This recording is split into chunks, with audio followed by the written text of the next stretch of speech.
aku catetin tuh semua amalan ya, banyak kan waktu itu amalannya. Nah kemudian sambil dipelajarin gitu, kenapa dengan amalan yang ini, apa istimewanya amalan yang ini gitu, apa maknanya. Assalamualaikum warahmatullahi wabarakatuh. Halo semuanya, jumpa lagi di DN Dasutari. Aku pernah menemukan sebuah komentar yang isinya tuh berupa pertanyaan, tapi beliau juga menjelaskan kurang lebih kayak gini teman-teman. Kak, gimana ya supaya kita itu konsisten dalam memilih suatu amalan? Karena kadang kalau denger tentang misalnya amalan A, terus dapat keajaibannya besar nih, akhirnya tertarik untuk ngamalin. Kemudian ada lagi yang cerita tentang amalan B, dan dapat keajaiban yang besar juga, akhirnya tertarik untuk ngamalin yang B gitu. Jadi kayak beliau bilangnya tuh kayak FOMO gitu. Mungkin kamu yang pernah komen kayak gitu lagi nonton video ini. Dan itu nggak cuman teman ini aja gitu ya, nggak cuman komentar ini aja. Aku juga beberapa kali nemu pertanyaan di DM Instagram yang juga menanyakan hal serupa, gimana caranya kita tuh mantap dalam memilih suatu amalan, karena mungkin banyak sekali referensi, banyak sekali masukan ya, mungkin juga banyak cerita-cerita tentang keajaiban amalan-amalan yang lain, sehingga membuat kayak pingin nih ngamalin yang A, B, C, dan seterusnya, tapi akhirnya malah nggak diamalin sama sekali. Nah ini mungkin sering terjadi nih ke teman-teman. Di sini, di video ini aku pengen ngebahas tentang hal itu. Gimana caranya kita memilih suatu amalan dan bisa konsisten di amalan tersebut. Sama juga halnya dengan amalan sholawat. Teman-teman juga nanya, Kak, ngamalin sholawat ini nggak gitu? Jadi banyak kan ya teman-teman jenis bacaan sholawat dengan hitungan yang juga beragam. Itu teman-teman nanya, aku ngamalin atau enggak? Dan sejauh ini, misalnya teman-teman nanya kayak misalnya sholawat adrik nih, ngamalin atau enggak Kak? Untuk ngamalinnya secara kayak diistimewakan, secara serius gitu ya, seperti yang biasanya aku amalin, itu aku enggak gitu, aku enggak ngamalin, cuman pernah baca tentang sholawat tersebut. Atau kalau misalnya lagi kayak ada di suatu majelis kemudian baca sholawat adrik nih ya, aku ikut baca gitu, tapi mengamalkannya secara khusus itu belum pernah. Dan sejauh ini aku ya ngamalin sholawat seperti yang aku share di video ini teman-teman, di YouTubeku gitu kebanyakan, yaitu sholawat Jibril, sholawat Ibrahimiyah, sholawat Munjiat, dan sholawat Sajaratun Nuqut. Sejauh ini 4 itu yang aku amalin secara paling konsisten gitu ya. Jadi mungkin itu juga menjadi pertanyaan nih dari teman-teman, saking banyaknya referensi jenis bacaan sholawat, akhirnya bingung memilih mau ngamalin yang mana. Dan juga karena bingung saking banyaknya, jatuhnya balik lagi nggak diamalin sama sekali, atau mungkin ya pindah-pindah gitu ya, habis ngamalin ini ngamalin itu, akhirnya nggak ada kekonsistenan gitu, sulit untuk konsisten karena berubah-ubah terus.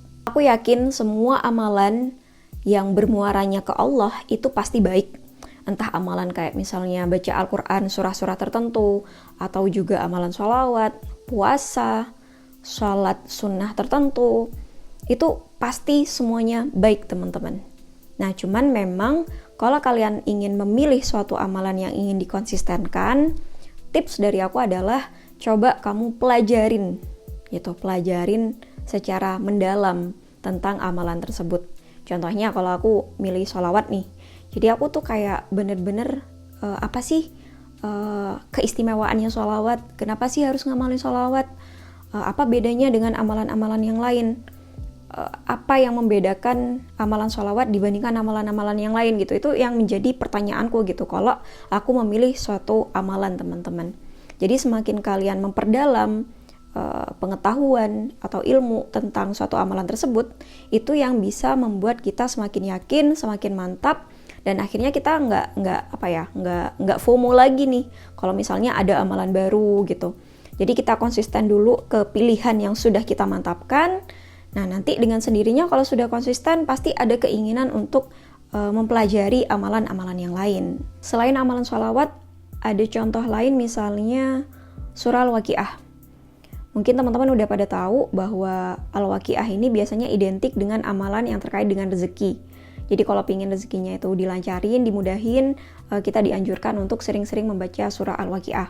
Dan yang aku yakini itu yang paling bagus, yang best time-nya itu di waktu pagi hari atau di waktu habis subuh gitu ya, waktu subuh lah. Nah, sama juga halnya seperti ngamalin sholawat. Aku juga selain mengamalkan juga berusaha mencari tahu gitu. Penasaran, kenapa sih dengan surah Al-Waqiah gitu. Ada apa sih dengan surah Al-Waqiah? Kenapa surah ini tuh identik dengan kaitannya sama rezeki? Padahal kalau kita perhatikan di awal-awal surah Al-Waqiah itu malah bahasannya tentang hari kiamat, ya kan? Nah, dari situ akhirnya aku membaca sekaligus mentadaburi gitu ya, menghayati ayat-ayat yang dibaca, dan aku menemukan ternyata ada beberapa ayat yang menegaskan, yang mempertegas, dan itu mengafirmasi aku bahwa rezeki itu sangat mudah bagi Allah gitu. Jadi Allah itu sangat sanggup membuat rezeki, menumbuhkan rezeki, memberikan rezeki kepada makhluknya meskipun di keadaan yang paling sulit gitu, yang paling minus, di kondisi kita yang mungkin paling terendah gitu ya rezekinya, atau kesulitan ekonomi banget, tapi Allah sanggup, sangat sanggup untuk membuat kita yang kering, tandus, udah mati gitu ya, itu bisa ditumbuhkan kembali. Coba deh teman-teman mungkin nanti kalau baca Al-Waqiah temukan ayat-ayat yang menggambarkan tentang hal tersebut. Nah, dari situ akhirnya aku semakin yakin teman-teman, semakin yakin untuk membaca Al-Waqiah di pagi hari sebelum aku beraktivitas, sebelum memulai pekerjaan. Aku awali dengan membaca surah ya, perkataan-perkataannya Allah, kalam-kalamnya Allah, untuk yaitu mengafirmasi, untuk mempertegas diriku bahwa rezeki itu sangat mudah bagi Allah diturunkan kepada manusia, kepada makhluknya, kepada aku, kepada keluargaku gitu. Dari sini aku bisa bilang ke teman-teman yang mungkin sekarang lagi bingung untuk menentukan amalan apa yang ingin diamalkan, mungkin karena saking banyaknya referensi, masukan, atau menemukan jenis-jenis amalan dan juga keajaiban-keajaiban yang banyak dirasakan orang. Teman-teman gak usah bingung, kalian tinggal catat aja semuanya yang kalian temukan, kemudian tinggal dipilah dan dipilih mana yang kalian yakini. Kalian sambil pelajarin, kenapa sih dengan amalan ini, ada apa sih dengan amalan ini, kalian maknai. Bisa juga sambil learning by doing. Jadi amalin dulu, nanti mungkin akan menemukan tuh sambil mempelajari tentang amalan yang sedang kalian amalkan. Jadi gak usah bingung, teman-teman tinggal pilih, kemudian perdalam, timbulkan rasa penasaran tentang amalan tersebut. Nah, kalau sudah yakin, mantapkan, lakukan, konsistenkan. Aku juga dulu kayak gitu teman-teman. Waktu aku memulai untuk riyadhah, mau melakukan suatu perubahan dalam hidupku, aku catetin tuh semua amalannya. Banyak kan waktu itu amalannya. Nah, kemudian sambil dipelajarin gitu, kenapa dengan amalan yang ini, apa istimewanya amalan yang ini gitu, apa maknanya, apa artinya. Kalau misalnya ada kayak bacaan-bacaan gitu ya, entah bacaan zikir, wirid, sholawat, nah itu aku cari tahu nih arti dari kalimatnya, dimaknai. Dari situ akhirnya memutuskan untuk ya udah, setelah ngelis, oke, aku mantapkan ini adalah cara yang bisa aku lakukan gitu. Caraku menuju Allah tuh ini gitu. Dengan cara ini. Nanti hasilnya ya udah apa kata Allah, yang jelas ini cara yang ingin aku tunjukkan untuk mendekat kepada Allah, dan aku yakin kalau aku menuju Allah pasti ujungnya adalah kebaikan. Pasti Allah sanggup untuk mengubah keadaanku dalam keadaan apapun saat ini. Pasti sangat bisa untuk Allah mengubahnya, dan amalan-amalan itu adalah cara yang bisa kita lakukan untuk menempuh menuju Allah. Waktu di kelas online, materi yang aku sampaikan itu aku juga sertakan tuh alasan-alasan kenapa aku mengamalkan suatu amalan tuh teman-teman ya. Jadi kalau kalian tertarik untuk belajar lebih dalam tentang beberapa amalan, kalian bisa join di kelas online yang aku adain. Ada 3 materi, ada materi basic, ini tentang sholawat dan loa. Kemudian ada juga materi abundance, berkelimpahan, ini kaitannya sama rezeki, finansial, karir, dan lain sebagainya.